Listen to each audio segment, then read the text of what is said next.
ready to unleash your inner rock star. Oh, yeah.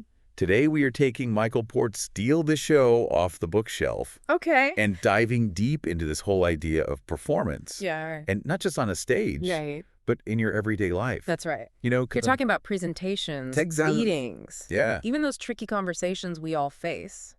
Because here's the thing. Port argues that we are all actors Mm-hmm. navigating the world's grand stage. I like that. He even quotes Shakespeare. All the world's a stage. Of course he does. But instead of a Shakespearean drama, Right. we're starring in the everyday epic of our own lives. Yeah, it's a fascinating concept, isn't it? It really is. Port's not saying we're being fake, but rather that we make choices about how we present ourselves in every interaction. We're telling a story, crafting a narrative through our actions and words. So my morning commute, battling traffic in last night's t-shirt, that's a performance. In essence, yes. Think about it. You choose the role you play, even in those everyday moments. Okay. The harried commuter, the Zen master gliding through chaos, or maybe a bit of both. Definitely a bit of both, though. I'm aiming for more Zen Master these days. Sure. But this whole idea of performance, Yeah. does that mean we can't be authentically ourselves? Right. Because let's be real, I'm not faking my hatred for Rush Hour. That's where Port gets really interesting. Okay. He says, being authentic doesn't mean you're always the same. Mm, We're all a collection of different facets adapting to different scenarios. right. You probably act differently with your boss than you do with your best friend. Right. Oh, 100%. Right. And I'm sure my friends would be quick to point out the difference. But it's still you in both contexts. That's true. Port uses this chameleon analogy, adapting but not being fake. Okay. It's about recognizing which parts of yourself best serve you in which situations. And realizing we have that choice, that's powerful. It is. But it reminds me of this anecdote in the book about a CEO who actually apologized for sharing a personal story during her presentation. Oh, wow. Can you believe that? It's incredible, Yeah. right? Yeah. And Port calls her out on it, Good. pointing out this tendency, especially for women, to silence their own voices, to downplay their experiences. Which is such a shame because a well-told story is captivating regardless of who's telling it. I agree. But it made me wonder, are we all guilty of this to some extent? Maybe not apologizing outright, but holding back, not fully owning our expertise. It's a question worth considering, isn't it? Yeah. We each have a unique voice, a perspective to offer. Mm-hmm. And Port reminds us that you don't have to be drastically different to make a difference. It's your voice, your unique perspective that matters. Like that saying, there's nothing new under the sun, but there are a million ways to say it. Precisely. Right. And sometimes finding your voice means silencing those inner critics, telling you you're not good enough, Oh, yeah. not experienced enough, not whatever enough. It's about owning your story, your experiences, and sharing them with the world, Yeah. even if that world is just a conference room or a morning meeting. That's a really powerful message. It is. And I think it segues perfectly into another key point Port makes about authenticity. Right. He uses this incredible example of Tim Cook coming out, incredibly personal range. Huge. But it wasn't just about sharing his truth. It was a carefully crafted performance, choosing the right moment, the right platform for maximum impact. Yeah, and that's the core of Steal the Show, isn't it? Yes. It's not just about being authentic, it's about being intentional. Okay. Understanding your motivation, your why behind every interaction. I love that. Yeah. So how do we do that? Well, How do we figure out our why, our motivation? right. Port provides a whole framework for this. He does. It's actually quite simple, but incredibly effective. Okay. And it all starts with a few key questions. Okay, give me the SparkNotes version. Yeah. What questions should we be asking ourselves? First, what do you want to achieve in this performance? Okay. And remember, a performance can be anything from a big presentation to a crucial conversation. Mm-hmm. It's about identifying your goal, what you want to walk away with. Got it. Goals first, always. Right. So once we've identified our goal, then what? Then we dig deeper into the why. Right. Why is this goal important? Mm-hmm. What happens if you don't achieve it? Right. What's at stake? Okay, yeah. I'm starting to feel those stakes rising already. Yeah. It's amazing how much more motivating it is when you connect your actions to a larger purpose. Exactly. Yeah. And finally, consider the obstacles standing in your way. Okay. Both internal obstacles like self-doubt or fear, and external obstacles like a tough crowd or challenging deadlines. So like mapping out a battle plan for success. It's interesting you say that because Port actually uses a movie analogy to explain this framework. He breaks down a performance into 3 acts, just like a film. Oh, I love that. Yeah. Okay, so Act 1 is setting the scene, figuring out our motivation, our why. What about Act 2? Is that where all the drama unfolds? Exactly. Act 2 is all about the challenges, the conflicts, the moments where you're tested. Okay. And Act 3, well, that's where we reach the resolution, the triumph, hopefully a standing ovation or two. I'd settle for a round of applause and a silent nod of agreement from my boss. But I love this idea of structuring our experiences like a story. Yeah. It helps to see those challenges as opportunities for growth, for character development. That's a great way to look at it because even the most accomplished performers face challenges. Oh, for sure. It's how you handle them that sets you apart. Speaking of challenges, one thing I always struggle with, even when I know my stuff backward and forwards, is confidence. Right. Those pre-presentation jitters always seem to creep in. Yeah. Does Port offer any advice for combating those? He does, and it might seem a little counterintuitive at first. Yeah. He calls it acting as if. So fake it till you make it. It's a bit more nuanced than that. The idea is that even if you don't feel confident acting as if you are, it can actually create real change. Okay, I'm intrigued. So it's not about denying our nerves, it's about shifting our behavior, even if our inner monologue is screaming otherwise.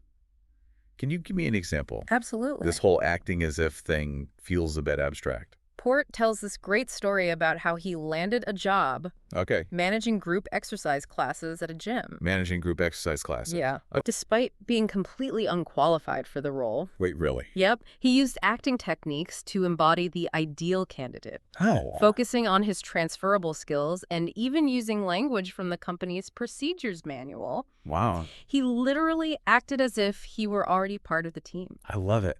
And it worked. It did. He got the job.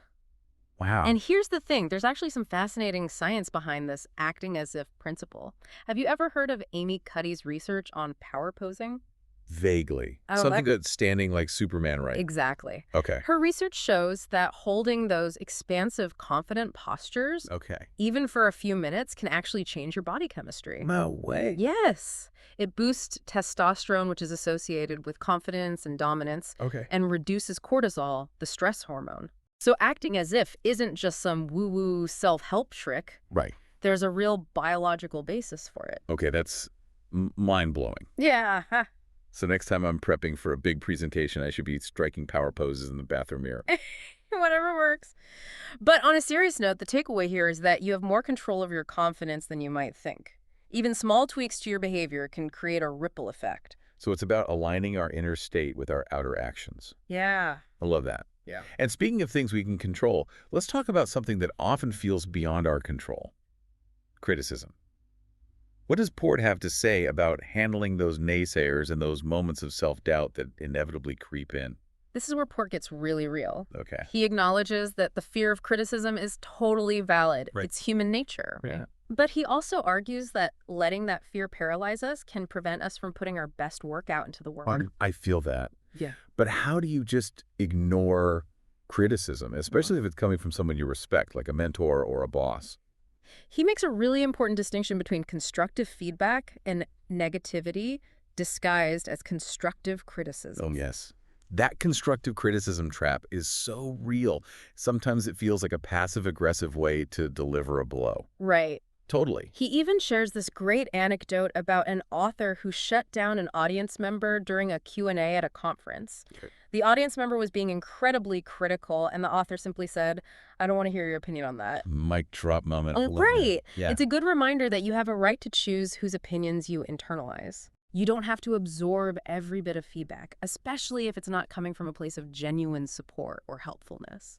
That's so empowering. It's like you're the bouncer at the door of your own mind. Yes, you decide who gets in and who gets bounced. Exactly. And remember, sometimes the harshest critic is the one inside our own heads. Oh, tell me about it. Yeah.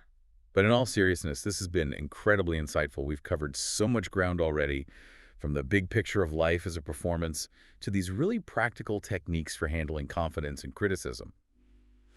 But let's talk about the actual performance itself, the steal the show part. What are some of Port's tactical tips for captivating an audience? Well, Steal the Show is packed with actionable advice. Sure. We're just scratching the surface here. One technique that really resonated with me was the yes and approach. Isn't that an improv thing? It is. but Port argues it's valuable in all sorts of situations. Interesting. The basic idea is to keep conversations flowing, Okay. especially in high-stakes scenarios like negotiations or brainstorming sessions. Right. Instead of immediately shutting down an idea with a no but, you acknowledge their point with a yes and. I love that. So it's about finding common ground and building on ideas rather than getting stuck in a back and forth. Exactly. Yeah. It keeps the energy positive and encourages collaboration. And speaking of collaboration, another thing Port talks about, which I think a lot of people might overlook, is the importance of rehearsal. Absolutely. And he doesn't just mean memorizing lines. Yeah. He talks about rehearsing like a pro, even for everyday performances, like important meetings or presentations. Okay, so we're not just talking about pacing around our living rooms Yeah. with a hairbrush microphone. It can be as simple or as elaborate as you like. He gives this great example of a Navy officer who used blocking techniques, Okay. the kind actors use to plan their movements on stage Yeah. to prepare for a high-stakes meeting. Wow. He actually mapped out his movements around the room, planning where he would stand for key points. Wow. That's next level preparation. Right. But I can see how it would help you feel more grounded, more in control of the situation. Exactly. It's about intentionality. Right. Every detail from your body language to the way you move through a space contributes to the overall impact of your performance. It's like choreography for life. It is. Speaking of details, Port even has a whole section on wardrobe, right? It does. He talks about clothing as a costume, an extension of your personal brand. It's fascinating because we don't always think about our everyday clothes as costumes, but they do play a role in how we present ourselves to the world. They absolutely do.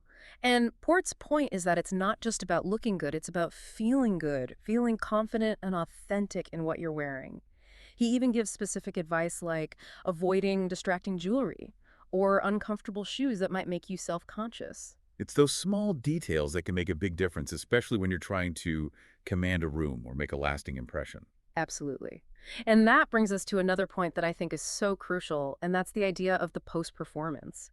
Because it's not just about nailing the performance itself, but also about what happens after you step off that metaphorical stage. So it's not just about mic drop moments and walking away. Not if you want to create a lasting impact.